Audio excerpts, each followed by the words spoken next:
সবাইকে স্বাগত নতুন একটি লাইভ ক্লাসে। আমরা ভারতের নদ নদীর চ্যাপ্টার পড়ছিলাম এবং গত ক্লাসে আমরা আলোচনা করেছি উত্তর ভারতের নদ নদী, দক্ষিণ ভারতের নদ নদী।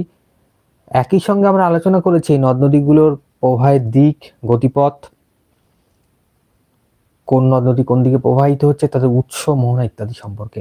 আজকে আমরা আলোচনা করব মূলত দক্ষিণ ভারতের নদ নদী, বিশেষ করে তিনটি বিষয় আমাদের আলোচনার বিষয় থাকবে।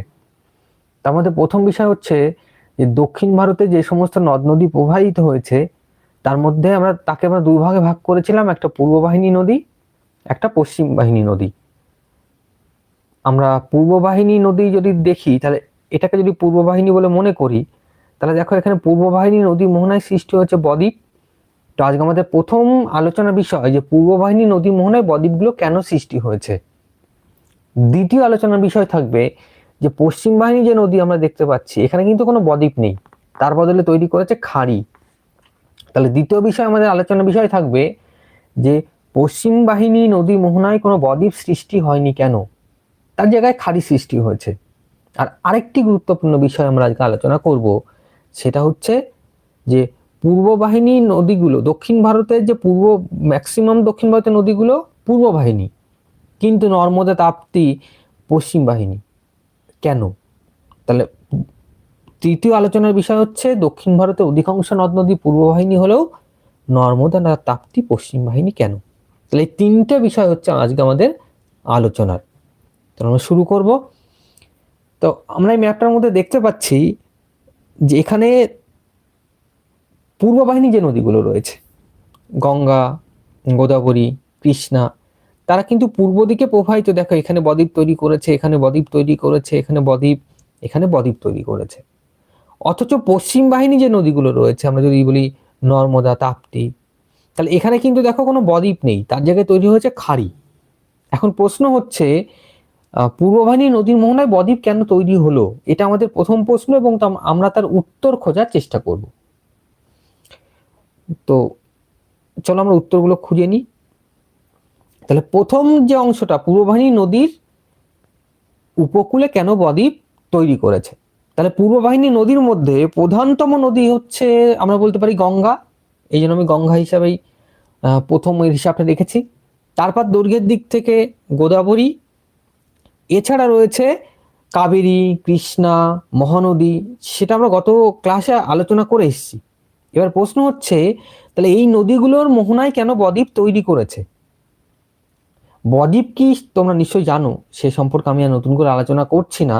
আমরা ভারতের আমরা প্রাকৃতিক ভূগোলে নদ নদীর মধ্যে কিন্তু বদ্বীপ পড়ে এসেছি। তাহলে আমাদের প্রথম প্রশ্ন হচ্ছে এই নদীগুলোর পূর্ব বাহিনী এবং এদের মোহনায় কেন বদ্বীপ তৈরি করেছে। এর মধ্যে আমরা প্রথম যে বিষয়টা আলোচনা করব সেটা হচ্ছে নদীর গতিপথ। অর্থাৎ পূর্ব বাহিনী যে নদীগুলো রয়েছে তাদের গতিপথ কিন্তু দীর্ঘ। এবার প্রশ্ন হচ্ছে দীর্ঘ পথ থাকলে কি সুবিধা হয়। আমি মনে করলাম এটা একটা নদী যেটা দীর্ঘ গতিপথ অতিক্রম করে এখানে মোহনায় এসে মিশেছে। এবার দেখো এই নদীটার গতিপথ যত দীর্ঘ হবে এ কিন্তু তত বেশি পরিমাণে ক্ষয়ীভূত পদার্থকে নিজের সঙ্গে বয়ে আনতে পারবে। তাহলে দীর্ঘ গতিপথ মানে তার সে অনেকটা অংশ সমভূমির উপর দিয়ে, কিছুটা অংশ মালভূমির উপর দিয়ে প্রবাহিত হবে। এবার এই সমভূমি, বিশেষ করে সমভূমি অঞ্চলের মাটি কিন্তু নরম প্রকৃতির হয়ে থাকে। এছাড়া উচ্চ গতিতে সে বেশি পরিমাণে ক্ষয় করবে। ক্ষয়ীভূত পদার্থ যখন সমভূমির উপর দিয়ে বয়ে আনবে, আনার পর সে যখন ওই সমভূমি অংশটা যখন মোহনার সঙ্গে মিশে যাবে, সেই মোহনায় কিন্তু যে বালি পলি বয়ে নিয়ে এসেছিল সেগুলো বেশি পরিমাণে সঞ্চয় করার সুযোগ পাবে। তাহলে দীর্ঘ গতিপথ কিন্তু পূর্ব বাহিনী নদীতে রয়েছে। আর এই দীর্ঘ গতিপথ যে কোনো নদীতে বদ্বীপ গঠনে সহায়ক, অর্থাৎ বদ্বীপ গঠন করতে সাহায্য করে। তাহলে আমরা দেখতে পেলাম যে ভারতের পূর্ব বাহিনী নদীগুলোর অধিকাংশ ক্ষেত্রেই গতিপথ দীর্ঘ এবং এই দীর্ঘ গতিপথের কারণে পূর্ব বাহিনী নদীর মোহনায় বদ্বীপ সৃষ্টি হয়েছে। এটা আমাদের প্রথম পয়েন্ট। দ্বিতীয় পয়েন্ট কি, বিপুল পরিমাণ পলি। আমি একটু আগে ব্যাখ্যা করলাম যে একটা নদী যত দীর্ঘ পথ অতিক্রম করে এসে সে মোহনায় পড়বে, মোহনায় দীর্ঘ পথ অতিক্রম করার কারণে বিপুল পরিমাণ পলি কিন্তু সে সঙ্গে নিয়ে আসতে পারবে, এবং যত বেশি পরিমাণ পলি সে সঙ্গে করে নিয়ে এসে এই মোহনায় সঞ্চয় করতে পারবে, তত কিন্তু বদ্বীপ গঠনের অনুকূল পরিবেশ তৈরি করবে। তাহলে পূর্ববাহিনী নদীর ম্যাক্সিমাম ক্ষেত্রেই তারা দীর্ঘ এবং বিপুল পরিমাণ পলি বহন করে আনে। আমরা যদি বলি গঙ্গা, গোদাবরী, কৃষ্ণা, কাবেরী, এরা দীর্ঘ পথ অতিক্রম করে এসে মোহনায় মেশে এবং এখানে বদ্বীপ তৈরি করে। আচ্ছা, পরের পয়েন্ট কি? মৃদু ঢাল। পূর্ব উপকূলের সমভূমির ঢাল খুব মৃদু। আমি মনে করলাম, দেখো এখানে আমি পাশাপাশি আঁকি তাহলে তোমাদের বুঝতে সুবিধা হবে। আমি মনে করলাম এটা কোন একটা নদীর ঢাল, আর এটা আরেকটি নদীর ঢাল। দেখো পাশাপাশি তোমরা দুটো ঢাল দেখতে পাচ্ছ। এবার দেখো, মনে করো এই ঢাল থেকে হঠাৎ করে এসে নদীটা এখানে সমুদ্রের সঙ্গে মিশেছে। আমি মনে করলাম এটা সমুদ্র, আর এখানে মনে করো সমুদ্র রয়েছে, এখান থেকে নদী এসে সমুদ্রে মিশেছে।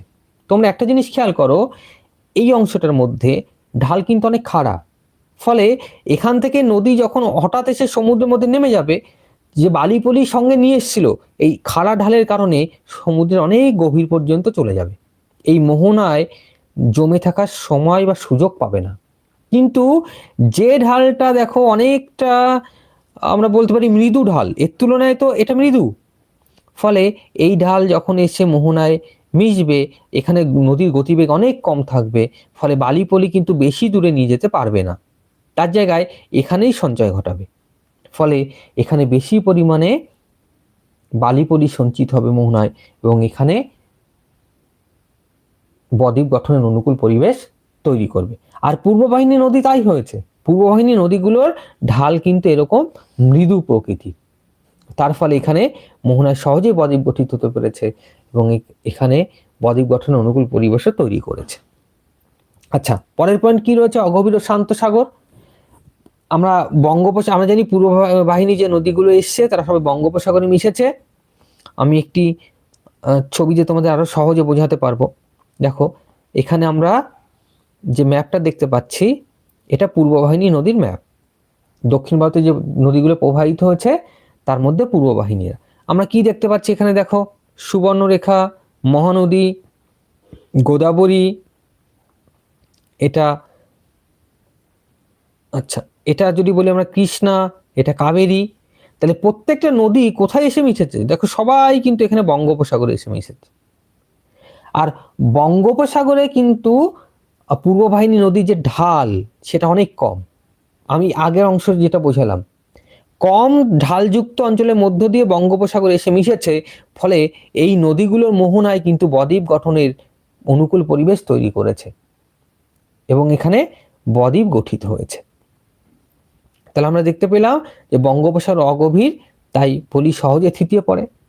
আচ্ছা, পলি সমুদ্রে এসে থিতিয়ে পড়ার আরেকটি কারণ হচ্ছে, আমরা জানি নদী, আমরা যদি এটাকে নদী মনে করি, দেখো তাহলে এই যে নদী যতক্ষণ না সমুদ্রের সঙ্গে মিশছে, ম্যাক্সিমাম নদী কিন্তু মিষ্টি জলের মধ্য দিয়ে প্রবাহিত হয়। এবার এই মিষ্টি জলে যে সমস্ত বালি পলি থাকে, তারা যখনই সমুদ্রের কাছে চলে আসে, সমুদ্রের জলের সঙ্গে মিশে যায়, সেই সমুদ্রের জলের লবণ তার সঙ্গে বিক্রিয়ার ফলে বালি পলি সহজেই মোহনার কাছে জমা হওয়ার সুযোগ পায়। অর্থাৎ এই নদীগুলো যে মিষ্টি জলের নদীগুলো যে বালিপলি বয়ে নিয়ে এসেছিল, তারা যখনই মোহনায় এসে লবণাক্ত জলের সঙ্গে মিশবে, সেই লবণাক্ত জলের সঙ্গে মেশার ফলে এই অঞ্চলের লবণের প্রভাবে বালিপলিগুলো থিতিয়ে পড়বে এবং এখানে জমা হয়ে এই যে ডেল্টা বা বাংলা বয়ের মতো আকৃতি বিশিষ্ট বদ্বীপ তৈরি করবে। তাহলে এই পয়েন্টগুলো মূলত রয়েছে যে কারণে দক্ষিণ ভারতের বা পূর্ব বাহিনী নদী তার গতিপথে বা মোহনায় এসে বদ্বীপ তৈরি করে। এই পয়েন্টগুলো যদি তোমরা বুঝতে পারো, তাহলে কিন্তু অতি সহজে এর বিপরীতটাও লিখতে পারবে। অর্থাৎ পশ্চিম ভারতের বা পশ্চিম বাহিনী নদীগুলো কেন বদ্বীপ গঠন করে না, বা পশ্চিম বাহিনী নদীর মোহনায় কেন বদ্বীপ গঠিত হয়নি, তো সেটাও আমরা একবার আলোচনা করে নেব। যে পশ্চিম বাহিনী নদী মোহনায় বদ্বীপ গঠিত না হওয়ার কারণ কি? আচ্ছা, আমি এখানে আরেকটু মানে সংক্ষেপে তোমাদেরকে বলে দিয়েছি যে পূর্ববাহিনী নদী মোহনায় কেন বদ্বীপ গঠিত হয়। প্রথম দেখো, উচ্চগতি, এই অঞ্চলে উচ্চগতি বা পার্বত্য যে নদীগুলো প্রবাহিত হচ্ছে তার ম্যাক্সিমাম রয়েছে উচ্চগতি বা পার্বত্য প্রবাহ, যেখানে প্রচুর ক্ষয় কাজ করে। যখন মধ্যভূমি বা মালভূমি বা সমভূমি প্রবাহ আসে তখন কিন্তু এই পলির পরিমাণ অনেকটা বৃদ্ধি পায় এবং মোহনায় এসে মৃদু ঢাল, বেগ প্রায় শূন্য হয়ে পড়ে, ফলে নদী বিভিন্ন শাখাতে বিভক্ত হয়। কারণ যখন দেখো, যখন আমি মনে করি এটা একটা নদী, এটা নদীর মোহনা, এবার মোহনায় মেশার পর কিন্তু এখানে মেশার আগে নদীগুলো অনেকগুলো শাখায় ভাগ হয়ে যায়। যখন এতগুলো শাখায় ভাগ হয়ে যাবে তাহলে এখান থেকে মূল নদী আসছিল একটা, এখানে এসে যখন অনেকগুলো শাখায় ভাগ হয়ে গেল, তার প্রত্যেকটা শাখার মধ্যে দিয়ে জল প্রবাহিত হওয়ার কারণে এই একটা নদী যতক্ষণ এর মধ্যে দিয়ে আসছিল তার জলের যা বেগ থাকবে, এখানে কিন্তু জলের বেগ থাকবে না, কারণ জলের বেগটা এখানে ভাগ হয়ে গেছে। ফলে অটোমেটিক এখানে নদী স্লো হয়ে যাবে। আর এই স্লো হয়ে যত স্লো হবে নদী, তত কিন্তু মোহনায় বদ্বীপ গঠনের অনুকূল পরিবেশ সৃষ্টি করবে। আর পূর্ববাহিনী নদীর ক্ষেত্রে সেটাই ঘটেছে। এখানে অতিরিক্ত শাখা প্রশাখা নদী তৈরি করেছে এবং তার প্রভাবে এখানে নদী অনেকটা স্লথ হয়ে গেছে, ফলে এখানে বদ্বীপ গঠিত হতে পেরেছে। আমরা যদি বলি গঙ্গা, দেখবে তোমরা গঙ্গা যখন মোহনা এসে মিশেছে কতগুলো শাখা প্রশাখায় ভাগ হয়ে তবে মোহনা গিয়ে মিশেছে। তাহলে গঙ্গা অতগুলো শাখা প্রশাখায় ভাগ হয়ে যাওয়ার কারণেই কিন্তু তার গতিবেগ যেটা সেটা হারিয়ে ফেলেছে, ফলে পলি বালি সহজে এখানে মেশার সুযোগ পেয়েছে। আচ্ছা, এই জন্য বলেছি যে বিভিন্ন শাখা নদীতে ভাগ হয়ে যায়, যার কারণে নদীর গতিবেগ প্রায় শূন্য হয়ে পড়ে এবং পলি দ্রুত জমা হয়। এছাড়া আমাদের বঙ্গোপসাগর সেটা অগভীর, সেটাও কিন্তু এই অঞ্চলে বদ্বীপ গঠন অনুকূল পরিবেশ সৃষ্টিতে সাহায্য করেছে। তাহলে মূলত এই কারণগুলো ছিল যে পূর্ববাহিনী নদী মোহনায় কেন বদ্বীপ তৈরি হয়। আচ্ছা, এর আগে আমি কিন্তু একটু ব্যাখ্যা করে দিয়েছিলাম যে তোমরা নিজেরা বাড়িতে পরীক্ষা করতে পারবে। তোমরা একটা গ্লাসের মধ্যে কিছু ঘোলা জল, যদি বলি তার মধ্যে বালি পলিকণা আছে এমন একটি জল নেবে, নিয়ে তোমরা একটা বাটি বা থালা যা হোক নেবে, তার মধ্যে লবণ মিশ্রিত জল রেখে দেবে। এবার ওই মিষ্টি জল যেটা তোমরা ওই যাতে হোক নিয়েছো, গ্লাসে হোক যাতে হোক নিয়েছো, যার মধ্যে বালি পলি রয়েছে, সেটা এই লবণাক্ত জলে ঢেলে দেবে। দেখবে লবণাক্ত জলের প্রভাবে সঙ্গে সঙ্গে বালি পলিগুলো আলাদা হয়ে নিচের দিকে জমতে শুরু করেছে। ঠিক নদীর ক্ষেত্রেও তাই ঘটে। এই জন্য মিষ্টি জলের নদী যখনই লবণাক্ত জলের সমুদ্রের কাছে এসে মেশে, সঙ্গে সঙ্গে বালিপলিগুলো নিচে জমতে শুরু করে এবং এই অঞ্চলে বিভিন্ন বালিপলি জমে বদ্বীপ তৈরি করে। সেই পদ্ধতিটাই আমি এখানে ব্যাখ্যা করেছি। তো যাই হোক, এইভাবে পূর্ববাহিনী নদী মোহনায় বদ্বীপ তৈরি হয়। আচ্ছা, এবার আমরা পড়বো যে পশ্চিম বাহিনী নদী মোহনায় কেন বদ্বীপ তৈরি হয় না। ঠিক এর বিপরীত, আমি পূর্ববাহিনী নদী মোহনায় যা যা বললাম, পশ্চিম বাহিনীর ক্ষেত্রে এর বিপরীত অবস্থা ঘটবে। তাহলে প্রথম কি, কঠিন শিলা। পশ্চিম বাহিনী নদী আমি তোমাদেরকে একবার ম্যাপে দেখিয়ে দিই, তাহলে তোমাদের বুঝতে অনেকটা সুবিধা হবে পশ্চিম বাহিনী নদী বলতে আমি কোন অংশটাকে বোঝাচ্ছি। আচ্ছা, এই যে আমরা এখানে যে ম্যাপটা দেখছি, দেখো এখানে আমরা মূল নদী দুটো দেখাচ্ছি, এটা একটা, এটা নর্মদা, এটা তাপ্তি। তাহলে নর্মদা দেখো পশ্চিম দিকে প্রবাহিত হয়ে এখানে খাম্বাত উপসাগরে পড়েছে, একইভাবে তাপ্তিও তাই পশ্চিম দিকে প্রবাহিত হয়ে খাম্বাত উপসাগরে পড়েছে। আর একটা জিনিস এখানে খেয়াল করো, এই দুটো নদীর গতিপথ কিন্তু খুবই ছোট। আগের যে নদীগুলো আমি তোমাদেরকে দেখালাম তার থেকে কিন্তু এদের গতিপথ খুবই ছোট। তাহলে এটা ছোট গতিপথ, ফলে পলির পরিমাণ কম হবে। দ্বিতীয়ত, এই নদীগুলো যখন এসে এই যে আরব সাগরে মিশছে, এখানে ঢালটা অনেক বেশি, হঠাৎ করে নিচের দিকে নেমে যাচ্ছে। এগুলো তোমরা জাস্ট এই ছবিতে খেয়াল করে রাখো, আমি এরপর তোমাদেরকে প্রত্যেকটা পয়েন্ট ব্যাখ্যা করছি। আচ্ছা, তৃতীয়ত, এই নদীগুলো দাক্ষিণাত্য মালভূমি, পিওর দাক্ষিণাত্য মালভূমির মধ্যে দিয়ে প্রবাহিত হচ্ছে। আমরা জানি দাক্ষিণাত্য মালভূমি হয় আগ্নেয় না রূপান্তরিত শিলা দ্বারা গঠিত, যেটা অনেক বেশি কঠিন শিলা। ফলে এর উপর দিয়ে যখন নদীগুলো প্রবাহিত হয়েছে, এই কঠিন শিলাকে কিন্তু বেশি পরিমাণে ক্ষয় করতে পারেনি, যেটা আমাদের গঙ্গার ক্ষেত্রে ঘটেনি। আর এরপরে তোমরা দেখবে যে পশ্চিম উপকূলীয় যে সমভূমি, সেটা ভীষণ সরু, ন্যারো। ফলে সমভূমির মধ্যে দিয়ে এই নদী খুব সামান্য অংশ প্রবাহিত হয়েছে, যার কারণে এ কিন্তু খুব বেশি শাখা নদী মোহনার কাছে এসে খুব বেশি শাখা নদী কিন্তু গঠন করতে, এরা দুজন গঠন করতে পারেনি। ফলে খুব স্পিডে নদীগুলো বেরিয়ে যেতে পেরেছে, দ্রুত গতিতে বেরিয়ে গিয়ে আরব সাগরে পড়েছে, এবং তার কারণে এখানে পলি জমা হতে পারেনি। তো তোমরা আশা করছি ম্যাপটা তোমাদের মাথায় ঢুকে গেছে।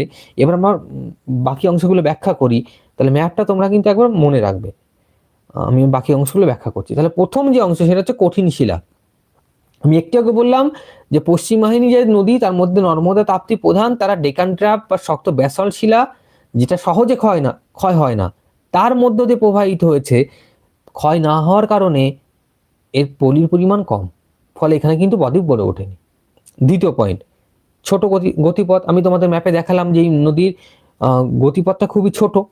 এই গতিপথ ছোট হওয়ার কারণে, এছাড়া উপনদীর সংখ্যা কম, যেহেতু গতিপথ ছোট, উপনদী কম পরিমাণে এর সঙ্গে মিশতে পেরেছে। এছাড়া উপনদী কম হওয়ার কারণ আরো আছে, আমি পরে ব্যাখ্যা করছি। তাহলে উপনদীর সংখ্যা কম, তাই পলি জমার সময় পায় না। তাহলে কম পরিমাণ পলি যদি হয়, তাহলে সেটা মোহনায় এসে কিন্তু জমার সুযোগ পাবে না, ফলে সহজেই সেখানে বদ্বীপ গঠিত হবে না। আচ্ছা, খাড়া ঢাল, আমি ঢালের কনসেপ্টটা আগেই ব্যাখ্যা করে দিয়েছি। তাহলে এই দেখো, এইখানে ঢালটা এই এতটা মনে করো খাড়া। খাড়া ঢালের মধ্যে দিয়ে যখন এই নদী এসে মোহনায় পড়বে, তো এর সঙ্গে যে সমস্ত বালিপলি বয়ে নিয়ে এসেছিল, সোজা গভীর সমুদ্রে চলে যাবে, এই মোহনার কাছে জমার সুযোগ পাবে না। তার প্রভাবে কিন্তু এখানে বদ্বীপ গঠিত হবে না। যদি এই ঢালটা এতটা খাড়া না হয়ে যদি এরকম মৃদু ঢাল হতো, যেটা পূর্ববাহিনী নদীর ক্ষেত্রে আমরা দেখলাম যে মৃদু ঢাল, এরকম মৃদু ঢাল হতো, তাহলে কিন্তু নদীটা ধীরে ধীরে ধীরে ধীরে প্রবাহিত হতো। এর গতিপথ কম থাকতো, গতিবেগ কম থাকতো। ফলে এই নদীটা যখন সমুদ্রে গিয়ে মিশতো, খুব বেগে এখান থেকে বেরিয়ে যেতে পারতো না। এর মধ্যে যে বালিপলি নিয়ে এসছে সেগুলো সঞ্চিত হতো, এবং সেটা সঞ্চয় লাভের ফলে এখানে বদ্বীপ গঠন করতে পারত। কিন্তু পশ্চিম বাহিনী নদীর ক্ষেত্রে সেটা হয় না। পশ্চিম বাহিনী নদী এতটা খাড়া, ফলে এখানে নেমেই গভীর সমুদ্রে চলে আসে। এখানে যে বালিপলিকে গভীর সমুদ্রে নিয়ে চলে যায় আরব সাগরে, ফলে এখানে বদ্বীপ গঠিত হতে পারেনি। প্রবল জোয়ার ভাটা, বঙ্গোপসাগরের তুলনায় আরব সাগরের জোয়ার ভাটা অনেক বেশি শক্তিশালী। এবার এইটা যদি আরব সাগর মনে করো, এখানে যদি বড় বড় জোয়ারের ঢেউ বা সমুদ্রের ঢেউ এসে এখানে আঘাত পায়, তাহলে এখানে যা ছোটখাটো বা কম পরিমাণ বালি পলি জমেছিল, সে কিন্তু আবার সঙ্গে নিয়ে গভীর সমুদ্রে চলে আসবে। অর্থাৎ জোয়ার ভাটার পরিমাণ এখানে শক্তিশালী বঙ্গোপসাগরের তুলনায়। তাহলে অতিরিক্ত শক্তিশালী জোয়ার ভাটার কারণে এই অঞ্চল থেকে বালিপলি সব গভীর সমুদ্রে নিয়ে চলে আসে। তার প্রভাবে কিন্তু এই মোহনার কাছে এসে বালিপলি জমার সুযোগ পায় না, ফলে এখানে কোনো রকম বদ্বীপ গঠিত হয় না। যদি মোহনার কাছেই না বালিপলি জমলো, তাহলে এখানে বদ্বীপ কি করে হবে? বদ্বীপ হতে পারে না। একদম এখান থেকে বালিপলিগুলো গভীর সমুদ্রে বা আরব সাগরে চলে যায়। আচ্ছা, এরপর গভীর ও সংকীর্ণ মোহনা, পশ্চিম উপকূলের সমভূমি সরু মোহনা। আমি প্রথম ম্যাপে তোমাদের যেটা দেখালাম যে পশ্চিম উপকূলের সমভূমি খুবই সরু, তার প্রভাবে সেই অংশ এত সরু যে এর মধ্যে যখন নদীটা প্রবাহিত হয়, সেই নদীটা সামান্য পরিমাণ বালিপলি এখান থেকে নিয়ে আসতে পারে, এবং সেটা আনার ফলে এখানে এতটাই পলির পরিমাণ কম হয় যে সেটা এই মোহনায় সঞ্চয় হওয়ার সুযোগ পায় না, ফলে এখানে বদ্বীপ গঠিত হতে পারেনি।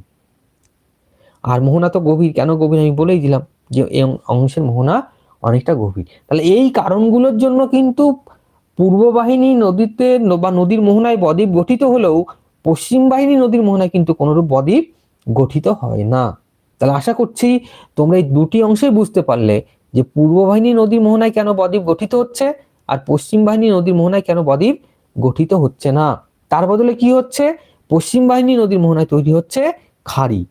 পশ্চিম বাহিনী নদী কি? মূলত নর্মদা, তাপ্তি, তার মোহনায় তৈরি করেছে বিশাল বড় বড় খাড়ি। এবার প্রশ্ন আসতে পারে এখান থেকে খাড়ি কি? খাড়ি তোমরা অলরেডি জানো, তবু তোমাদের সুবিধার্থে আমি এখানে সামান্য একটু লিখে দিয়েছি। কি, নদীর মোহনা যদি বদ্বীপ গঠন না হয়, তার জায়গায় ফানেল আকৃতির মতো চওড়া গভীর ও সরাসরি সমুদ্রে মিশে যায়।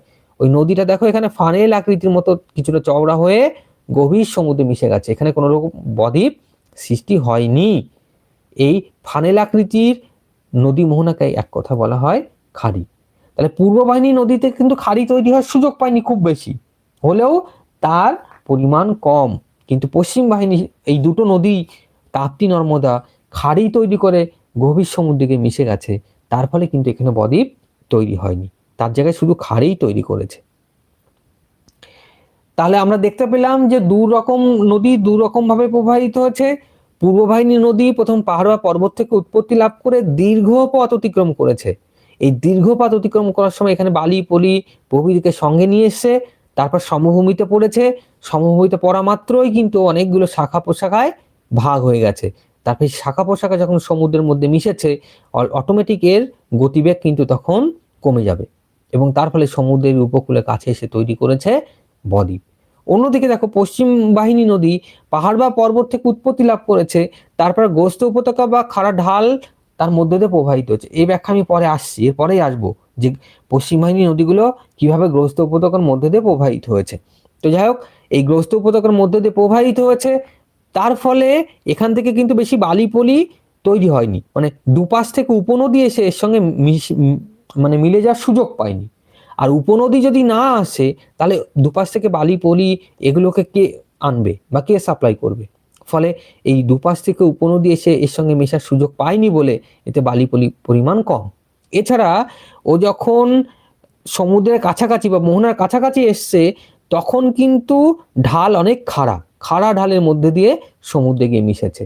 তার ফলে এখানে বালি পলি সোজাসুজি সমুদ্রে গর্ভে চলে গেছে, মোহনার কাছে জমার সুযোগ পায়নি। তার ফলে এখানে বদ্বীপ তো তৈরি হয়নি, তার জায়গায় তৈরি হয়েছে খাড়ি। এছাড়া আরো কি কি কারণ আছে সেটা তো আমি তোমাদেরকে আগেই ব্যাখ্যা করে দিলাম। তাহলে এই কারণগুলোর জন্য মূলত পশ্চিম বাহিনী নদী মোহনায় তৈরি হয়েছে খাড়ি, আর পূর্ব বাহিনী নদী মোহনায় তৈরি হয়েছে বদ্বীপ। আচ্ছা, এবার আমরা পড়ে নিই যে যে পশ্চিম বাহিনী নদীগুলো প্রবাহিত হয়েছে, সেই পশ্চিম বাহিনী নদীর নদীগুলো মূলত পশ্চিম দিকে প্রবাহিত কেন হলো। দক্ষিণ ভারতের অধিকাংশ নদী, আমি আরেকবার তোমাদেরকে দেখাই, দেখো দক্ষিণ ভারতের অধিকাংশ নদী আমরা ম্যাপটার মধ্যে দেখতে পাচ্ছি যে দক্ষিণ ভারতের অধিকাংশ নদী কেন, দেখো পূর্ব বাহিনী। এখানে যদি বলি সুবর্ণরেখা, এর উপর আমরা যদি এখানে গঙ্গা দেখি, তারপর এখানে মহানদী, এখানে দেখো এখানে আরো যে নদীগুলো রয়েছে, এখানে এটা গোদাবরী, এটা কৃষ্ণা, এটা কাবেরী। তাহলে প্রত্যেকটা নদী, ম্যাক্সিমাম নদী দেখো পূর্ব বাহিনী। কিন্তু এর মধ্যে দুটো এমন নদী রয়েছে, মূল নদী, যারা কিন্তু পূর্ব বাহিনী নয়, পশ্চিম বাহিনী। তাহলে ভারতের মেজর ঢালটা কিন্তু পশ্চিম থেকে পূর্ব দিকে, সেই জন্য এই নদীগুলো সবাই পূর্ব বাহিনী হয়েছে। তাহলে এখানে যতগুলো নদী সৃষ্টি হওয়ার কথা সবগুলোই পূর্ব বাহিনী হওয়ার কথা ছিল। কিন্তু আমরা যদি অপর ম্যাপটা দেখি, এখানে দুটো এমন নদী দেখতে পাচ্ছি যারা কিন্তু ওই ভারতের যে প্রাথমিক ঢাল, সেই ঢালটাকে অনুসরণ করেনি। কি কি? একটা নর্মদা, একটা তাপ্তি। তারা কিন্তু পূর্ব বাহিনী না হয়ে পশ্চিম বাহিনী হয়ে গেছে। এখন প্রশ্ন হচ্ছে, সবাই পূর্ব বাহিনী হলো, তাহলে এরা দুজন কেন পশ্চিম বাহিনী হলো? সেটা হচ্ছে এবার আমাদের পড়ার বিষয়, যে এই দুটো নদী পশ্চিম বাহিনী হওয়ার কারণ কি। এটা খুব ইম্পর্টেন্ট, আগে মাধ্যমিকে প্রায় আসতো, কিন্তু লাস্ট কয়েক বছর আসেনি। তবু তোমাদের জেনে রাখা দরকার, এখান থেকে কিন্তু প্রশ্ন থাকতে পারে। তাহলে আমরা পড়ে নিই। প্রথম হচ্ছে সাধারণত ভূমির ঢাল পশ্চিম থেকে পূর্ব দিকে, আমি একটু আগেই বললাম তোমাদের, কিন্তু এরা উল্টো দিকে প্রবাহিত হয় কেন, সেটা আমরা আবার ব্যাখ্যা করি। দেখো, এই জিনিসটা তোমাদের বোঝার আছে। আমরা মনে করলাম এটা কোনো একটি ভূমিরূপ, কোনো কারণে ভূ আলোড়ন হোক, যা হোক, ভূমিকম্প এখানে দুটি ফাটল তৈরি করেছে। একাধিক ফাটল হতে পারে, কিন্তু আমি আপাতত মনে করছি দুটি ফাটল। এবার এই দুটি ফাটলের এই যে মধ্যের যে অংশটা, মধ্যভাগে যে ভূমিরূপ, সে নিচের দিকে নেমে গেছে। যদি নেমে যায় তাকে দেখতে এরকম হবে। দেখো, দুপাশের ভূমিরূপটা আগের জায়গায় অবস্থান করছে, কিন্তু মধ্যভাগের ভূমিটা নিচের দিকে নেমে গেছে। তখন এই মধ্যভাগে যে ভূমিরূপটা নিচের দিকে নেমে গেছে, এটাকে আমরা বলবো গ্রস্ত উপত্যকা। আর আগের দুটো ভূমিরূপ দেখো একই জায়গায় অবস্থান করছে, কিন্তু এই মধ্যের ভূমিরূপের সাপেক্ষে এরা মনে হচ্ছে উঁচু ভূমি। ফলে এখানে তৈরি করছে দুটো উঁচু পর্বত। এই উঁচু পর্বত এরা কখনো হোস্ট নামে পরিচিত, কখনো বিভিন্ন নামে পরিচিত হয়। এবার আমি একবার ক্লিয়ার করি, তোমাদের বুঝতে সুবিধা হবে। মাঝের ভূভাগটা এখান দিকে নেমে গেছে, আর দুপাশের ভূমিরূপ এখানে অবস্থান করছে। এই যে মাঝের যে ভূমিরূপটা নেমে গেছে, গ্রস্ত উপত্যকা, এই পশ্চিম বাহিনী দুটো নদী কিন্তু এরকম দুটি গ্রস্ত উপত্যকার মধ্যে দিয়ে প্রবাহিত হয়েছে। পশ্চিম বাহিনী নদী কি কি আমি আগেই বললাম, একটা গোদাবরী, একটা নর্মদা, একটা তাপ্তি। তাহলে তারা কিন্তু এরকম গ্রস্ত উপত্যকার মধ্যে দিয়ে প্রবাহিত হয়েছে। প্রাচীনকালে টেকটনিক আলোড়নের ফলে তৈরি হয়, এটা ব্যাখ্যা করে দিয়েছি। এবার আমি আর একবার যদি তোমাদেরকে ম্যাপটা দেখাই তোমাদের বুঝতে আরো সুবিধা হবে। দেখো এইটা একটা গ্রস্ত উপত্যকা আর এটা একটি গ্রস্ত উপত্যকা। যারা এই পার্টিকুলার শুধু এই অঞ্চলটির ঢাল কিন্তু পশ্চিম থেকে পূর্ব থেকে পশ্চিম দিকে, শুধু এই অঞ্চলটির ঢাল। তাহলে এই অঞ্চলটির ঢাল পূর্ব থেকে পশ্চিমে কেন হলো? কারণ এখানে এইরকম দুটি গ্রস্ত উপত্যকা তৈরি করেছে। তার ফলে এর মধ্যে দিয়ে দুটো নদী প্রবাহিত হয়েছে বলে এরা কিন্তু পূর্ব থেকে পশ্চিম বাহিনী হয়েছে, নাহলে এরাও পূর্ব বাহিনী হয়ে যেত।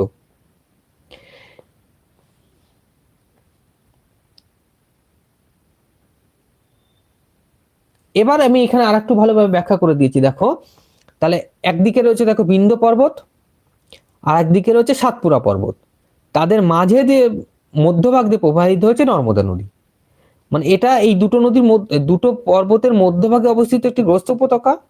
আর আরেক জায়গায় রয়েছে দেখো অজন্তা পর্বত। তাহলে এর মধ্যে দিয়ে প্রবাহিত হচ্ছে তাপ্তি নদী। এই তাপ্তি নদী তাহলে সাতপুরা এবং অজন্তা পর্বতের মধ্যবর্তী অংশ দিয়ে প্রবাহিত একটি নদী। তাহলে এই দুটো গ্রস্ত উপত্যকাতে দুটো নদী প্রবাহিত হচ্ছে, আর গ্রস্ত উপত্যকার ঢাল কিন্তু পূর্ব থেকে পশ্চিম দিকে। সেই জন্যই দুটো নদী কিন্তু পূর্ব থেকে পশ্চিম দিকে প্রবাহিত হতে পেরেছে, না হলে এরা কিন্তু পূর্ব বাহিনী হতো। তো সেটা আমি লিখে দিয়েছি যে নদীগুলো দুই পাশে খাড়া পাহাড় থাকার কারণে অতিরিক্ত পলি এসে মেশার স্থান থাকে না। এই যে আমি একটু আগে তোমাদের বলছিলাম যে পশ্চিম বাহিনী নদীর মোহনায় কেন বদ্বীপ তৈরি হয়নি, তাহলে একটা জিনিস ভাবো, এই নদীটাও একটি গ্রস্ত উপত্যকা, এটার মধ্যে দিয়েও গ্রস্ত উপত্যকা, দুপাশে রয়েছে অজন্তা পর্বত, সাতপুরা পর্বত, বিন্ধ্য পর্বত। তাহলে এখানে ঢালগুলো খাড়া, এভাবে খাড়া ঢাল, ফলে এখানে কিন্তু অতিরিক্ত বালিপলি এসে এই নদীতে মিশতে পারেনি, ফলে এই নদীতে কিন্তু বালিপলির পরিমাণ অত্যাধিক কমে গেছে। তার ফলে কিন্তু নদীর মোহনায় কোনো রকম বদ্বীপ তৈরি হতে পারেনি। তাহলে গ্রস্ত উপত্যকা যেমন এই দুটি নদীকে পূর্ব থেকে পশ্চিম দিকে নিয়ে গেছে, একইভাবে এদের মোহনায় কেন বদ্বীপ তৈরি হয়নি তারও কিন্তু এটা একটি ব্যাখ্যা, যে এই নদী দুটো গ্রস্ত উপত্যকার মধ্য দিয়ে প্রবাহিত হয়েছে বলে অতিরিক্ত বালিপলি এতে এসে মিশতে পারেনি, তার প্রভাবেই নদী দুটোর মোহনায় বদ্বীপ তৈরি হয়নি। তাহলে এটাও একটি গুরুত্বপূর্ণ ব্যাখ্যা। তাহলে আশা করছি তোমরা বুঝতে পারলে যে এই নদী দুটো কেন পশ্চিম বাহিনী হয়েছে। বাকি সব নদীগুলো পূর্ব বাহিনী, এরা কেন পশ্চিম বাহিনী হলো। তবুও যদি তোমার বুঝতে কোথাও অসুবিধা থাকে তোমরা পরবর্তী সময় কমেন্ট করবে, আমি নিশ্চয়ই সে সম্পর্কে তোমার কনসেপ্ট যাতে ক্লিয়ার হয় সে সম্পর্কে আমি আরো চেষ্টা করব। তবে এই ক্লাসটা প্রথম থেকে শেষ পর্যন্ত মন দিয়ে দেখলে আমার মনে হয় আমি যতগুলো অংশ পড়িয়েছি এবং এখান থেকে যা যা প্রশ্ন আসার মতো তোমরা এখান থেকে পারবে, তোমাদের কোনো রকম অসুবিধা হওয়ার কথা নয়। তাহলে এখান থেকে মূল প্রশ্ন কিন্তু তিনটি। একটা হচ্ছে পূর্ব বাহিনী নদীর মোহনায় কেন বদ্বীপ তৈরি হয়, একটা পশ্চিম বাহিনী নদীর মোহনায় বদ্বীপ তৈরি হয় না কেন, আর আরেকটি হচ্ছে পশ্চিম বাহিনী মানে দক্ষিণ ভারতের অধিকাংশ নদী পূর্ব বাহিনী হলেও এই নর্মদা আর তাপ্তি নদী কেন পশ্চিম বাহিনী। আমরা তিনটা অংশ আজকে ভালোভাবে ব্যাখ্যা করলাম। আচ্ছা, যদি পশ্চিম বাহিনী নদীর মোহনায় বদ্বীপ কেন গঠিত হয় না এই অংশটা তোমরা ভালো করে পড়ে নাও, তাহলে এখান থেকে কিন্তু আরেকটি প্রশ্ন ঘুরিয়ে আসে যে সব নদীর মোহনায় বদ্বীপ কেন তৈরি হয় না। তাহলে ওই পশ্চিম বাহিনী নদী যা যা কারণ, যে যে কারণের জন্য বদ্বীপ গঠিত হয়নি, ওই সব নদীর মোহনায় একই কারণে বদ্বীপ গঠিত হয় না। সেটা তোমরা ঘুরিয়ে প্রশ্ন আসলে এখান থেকে উত্তর লিখে দিতে পারবে। তাহলে আশা করছি এটা তোমরা খুব ভালোভাবে বুঝতে পেরেছো। তবু যদি বোঝার কোনো অসুবিধা থাকে তোমরা কমেন্ট করবে, আমি নিশ্চয়ই পরবর্তী ক্লাসে তোমার যা অসুবিধা থাকবে আমি সেটা দূর করার চেষ্টা করব। আরেকটি কথা, আমি তোমাদের সেকেন্ড সামেটিভ টেস্টের আগে আমি আরেকটা ক্লাস নিয়ে আসবো, যে ক্লাসে আমি সেকেন্ড সামেটিভের যে সমস্ত গুরুত্বপূর্ণ প্রশ্ন এবং তার উত্তর নিয়ে আলোচনা করব। এই সপ্তাহে ক্লাসটা থাকবে। তোমাদের যাদের মনে হচ্ছে যে মক টেস্ট টাইপের থাকবে ক্লাসটা, তোমরা যারা মক টেস্ট দিতে চাও ক্লাসটা লাইভ করতে পারো বা পরবর্তী সময় দেখে নিতে পারো, কোনো অসুবিধা নেই। তাহলে আজকে ক্লাসটা আমরা অনেকটা সময় ধরেই করে ফেলেছি। আশা করছি আমি যে টপিকগুলো নিয়ে এসেছিলাম সে সম্পর্কে তোমাদের ধারণা ক্লিয়ার হয়ে গেছে, তোমরা এই সম্পর্কে বুঝতে পেরেছো।